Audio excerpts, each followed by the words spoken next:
राधे राधे। सबको मेरा प्रणाम। जय श्री कृष्ण। हरि भक्ति के बारे में, कृष्ण भक्ति के बारे में, प्रभु भक्ति के बारे में खूब संक्षेप में हम कुछ बताएंगे। ध्यानपूर्वक सुनिएगा। हम सब सुखी होना चाहते हैं। इस जग में एक पिपीलिका से लेकर ब्रह्मा तक कहीं भी कोई भी दुखी नहीं होना चाहता है।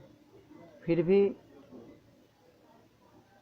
हमें दुखी होना पड़ता है, क्योंकि हम भक्ति के पीछे ना दौड़ के, आध्यात्मिकता परमात्मा के पीछे ना दौड़ के हम संसार के सुख के पीछे दौड़ते हैं, जो माया सुख है। गीता में भगवान श्री कृष्ण जी स्पष्ट कहा है, ये धरती लोक तो छोड़ो, आप ब्रह्म भुवनान लोक, आप टू ब्रह्मलोक पर्यंत जितने भी सारे लोग हैं, भगवान श्री कृष्ण कहते हैं पुनरावर्तन अर्जुन, जन्म मृत्यु के अधीन है। यहाँ कहीं पर भी सुख नहीं है। अनित्य असुखकरम दुखालयम, ये तो दुख की आलय है। अगर इसमें आप सुख खोजोगे, इसका मतलब अब अज्ञानी हो। अब साधु संत को देख लो, सब कुछ छोड़ के परमात्मा के पीछे दौड़ते हैं। देखिए, रामचरितमानस में संत तुलसीदास जी ने कहा है, कहीं मन दुखी तो कहीं तन दुखी, कहीं मन दुखी कहीं तन दुखी, नहीं कोई सुख की आस, घट घट में छान के देखा सुखी राम का दास। जो प्रभु का दास है, जो हरि भजन करते इस जग में, वही सुखी हो सकता है। हम समझते हैं कि हमें धन मिल जाए तो सारा सुख आ जाएगा, क्योंकि धन से मान यश प्रतिष्ठा सुंदरी नारी सब कुछ आ सकता है, इसलिए हम धन के पीछे दौड़ रहे हैं। देखिए, संत तुलसीदास जी ने क्या कहा है। ये संत लोग हमारी भलाई के लिए करते हैं। इस जग में अगर हम सबका मंगल किसी में है तो वो साधु संत के बात मानने से ही है। देखिए, संत तुलसीदास जी ने कहता है, निर्धन कहे धनवान को सुखी। जो निर्धन है वो समझता है, जो धन है जिसके पास, वो बहुत सुखी है। निर्धन कहे धनवान को सुखी, धनवान कहे राजा को सुख भारी, राजा कहे महाराजा को सुख भारी, महाराजा कहे इंद्र को सुख भारी। क्योंकि महाराजा समझते जो ये स्वर्ग का इंद्र है, वो सारा स्वर्ग भोग रहा है, तो कितना सुख, कितना अवसरा है, कितना धन संपत्ति, वह सबसे ज्यादा सुख है। इसलिए महाराजा कहे इंद्र को सुख भारी, इंद्र कहे ब्रह्मा को सुख भारी, ब्रह्मा कहे, देखिए ब्रह्मा तो भगवान के बनाया हुआ इस ब्रह्मांड का सृष्टि सृजन कर रहा है, वो भी तो भगवान के अधीन है। तो ब्रह्मा कहे विष्णु को सुख भारी। देखिए, तुलसीदास जी ने कितना बड़ा बात किया इस संसारी बद्ध जीव के लिए। कहता है, निर्धन कहे धनवान को सुखी, धनवान कहे राजा को सुख भारी, राजा कहे महाराजा को सुख भारी, महाराजा कहे इंद्र को सुख भारी, इंद्र कहे ब्रह्मा को सुख भारी। ब्रह्मा सोच के बोला, ब्रह्मा कहे विष्णु को सुख भारी, तुलसीदास कहे मन में विचारी, हरि भजन बिन सब जग दुखारी। देखिए, चाहे आप राजा हो, महाराजा हो, इंद्र हो, ब्रह्मा भी हो, हरि भजन बिन सब जग दुखारी। दुख के सिवा कुछ नहीं मिलेगा। इस संसार में सुख है ही नहीं। जो सुख आनंद हमें मिल रहा है, ये माया सुख है, और माया सुख हमें कभी भी सुखी नहीं कर सकता है। ये बात ध्यान में रख लीजिए। और अंत में माया सुख भोगते भोगते हम लोग जब चला जाएंगे, तो भागवत में देखिए पंचम स्कंद में 28 प्रकार के नरक का वर्णन किया है। जो लोग इस माया सुख को भोगते हैं, भगवान को छोड़ के, आध्यात्मिकता को छोड़ के, शुद्ध विचार को छोड़ के, जो ये माया सुख भोगता है, उसके लिए नरक भोग है। और जो साधु संत है हमें नरक से बचाने के लिए, हमारे मंगल के लिए, ताकि हम भगवान के पास पहुंचा जाए, गोलोक में हमारा वास हो, वैकुंठ में वास हो, अयोध्या में वास हो। इसलिए साधु संत लोग हमें हमेशा हरि भजन की उपदेश देते हैं। चारों संप्रदाय है, चारों संप्रदाय में बहुत अच्छा हरि भजन है। आप निम्बाक संप्रदाय में जाइए, बहुत अच्छा जुगल राधा कृष्ण भजन है। राधे कृष्ण कृष्ण कृष्ण राधे राधे, राधे श्याम श्याम श्याम राधे राधे, बहुत प्यार से झूमते हुए गाते हैं वो लोग। आप ब्रह्म माध्य गौरी संप्रदाय में आइए, श्री चैतन्य महाप्रभु ने हरे कृष्ण कृष्ण कृष्ण हरे हरे, हरे राम राम राम हरे हरे, एक दिव्य आनंद दिया हरि नाम के साथ। यही तो भजन है। देखिए भागवत में कहा गया है सार बात, एक सार बात। भागवत के अंत में सारे कृष्ण का था, राम का था, भगवान के सारे अवतार के बताने के बाद सर्वश्रेष्ठ में एक बात बता दिया,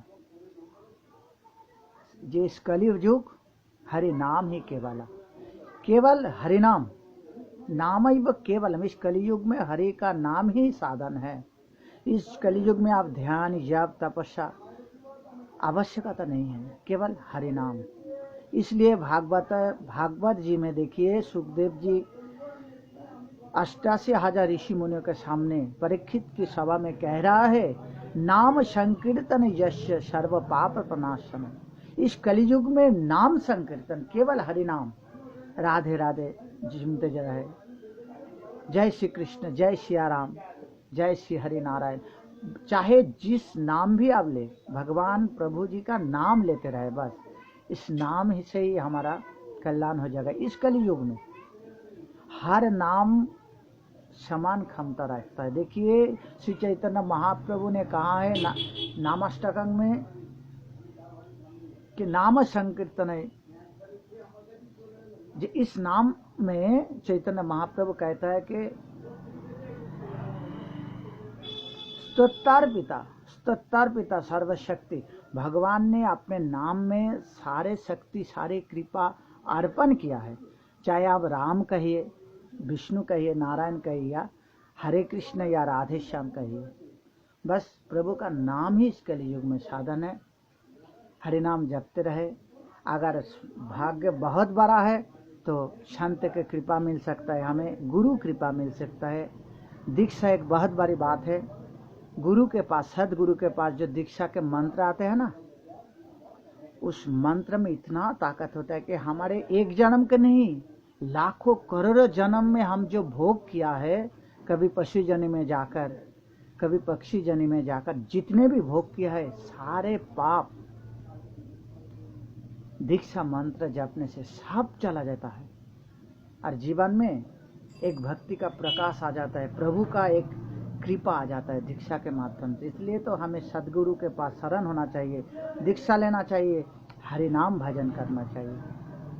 अगर हरि भजन छोड़ के आप सुखी होना चाहोगे, इस संसार में जहाँ भी जाओ कभी भी सुख भोग नहीं कर पाओगे, क्योंकि ये माया सुख भोगने से आपको बहुत ज़्यादा दुखी मिलेगा अंत में, और मृत्यु के बाद तो दुख ही दुख है। इनके लाखों करोड़ों उदाहरण एग्जाम्पल शास्त्र में दिया गया है। लेकिन हरिभजन करोगे तो देखिए, अजामिल जैसा महापापी जो पूरा जीवन में कितना जाने कितने साधु संतों को वध कर दिया, चोरी करता था, एक नहीं एक पत्नी छोड़ के वेश्या के साथ रहने लगे, एक नहीं 10-10 संतान उत्पन्न किया है, फिर भी उस अजामिल का गति हो गया से हरि का नाम लेने से, नारायण नारायण।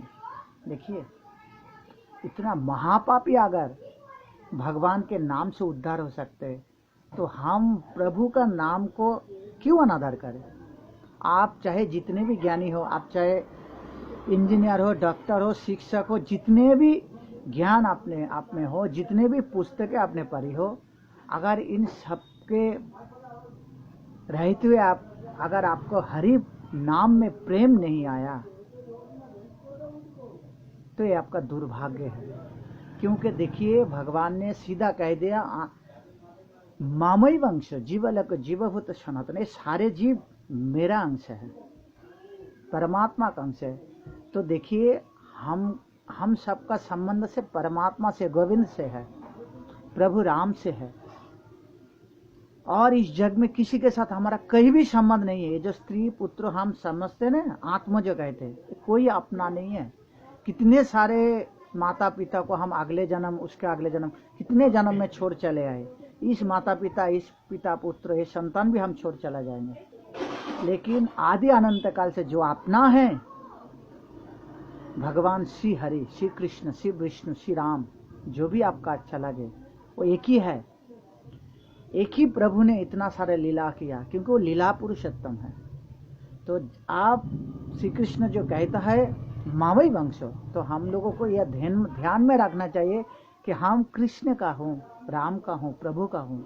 तो उनका स्मरण, उनका वंदन, उसका पूजन करना चाहिए। और जो साधु संत भगवान का भजन कर रहे, उनको तो सबसे पहले आदर करना चाहिए। क्योंकि जग में अगर कहीं भी अच्छा ही टिकी हो, अच्छा ही रही हो, तो साधु संत के भजन के बल पर ही है। वरना ये युग, ये कलियुग तो कब का नष्ट हो चुका था। राधे राधे। आप सब मैं जो बोल रहा हूँ, अगर इसका अर्थ समझ में आ जाए तो हरि भजन कीजिए, संत के पास जाइए, सदगुरु को तलाश कीजिए, दीक्षा लेकर हरि भजन कीजिए। और संसार में आप जैसे भी रहे वैसे ही रहे, बस प्रभु को अपने जिंदगी में जोड़ो। बस यही बताना चाहता हूँ। प्रभु को अपने दिल में, अपने हृदय में स्थान दो। श्री गोविंद को, राधा रानी को अपने हृदय में स्थान दो, संसार को नहीं। संसार को हृदय में स्थान दोगे तो संसार तुम्हें छल कर जाएगा। ये सही बात है। और कोई अपना है भी नहीं। अगर ज्ञान के तरफ से, शास्त्र के दृष्टि में देखिएगा तो ये कोई आपका है भी नहीं। क्योंकि सारे जीव कृष्ण का है, आत्मा उन्हीं का है। और जो शरीर है, हम सोचते हैं हमारा स्त्री है, पुत्र है, तो शरीर है, आत्मा तो भगवान का है। और शरीर पंचभूत में विलीन हो जाएगा, तो आपका कौन है? अरे धन संपत्ति आप जो चला जाएंगे तो यहाँ पर रह जाएगा। अपना कौन है इस जग में? अगर अपना कोई है तो भगवान श्री कृष्ण, श्री हरि है, श्री विष्णु जी है, राधा रानी है। बल्कि राजशास्त्र में बहुत सुंदर सुंदर बात कही गई, एग्जाम्पल दिया है। किसी और वीडियो में बताऊंगा। बस इतना ही चाहता हूँ। आप सब हरि भजन कीजिए, प्रभु का शरण में आइए, राधा रानी के शरण में आइए, ब्रज वृंदावन धाम में आइए, दर्शन कीजिए, अयोध्या में जाइए, चारों धाम को जाइए, बद्रीनाथ को जाइए, जहाँ आपका मन चाहे। बस परमात्मा से जुड़िए। वो परमात्मा ही राम है, परमात्मा ही शिव है, परमात्मा ही वैष्णवी माता है। जिस रूप से आप प्यार है, बस प्रभु के साथ जड़िए। गीता भागवत एक बार तो जरूर पढ़िए, क्योंकि इनके सिवा हमारे शुद्ध ज्ञान कभी आएगा नहीं। संत के पास जाइए, गीता भागवत का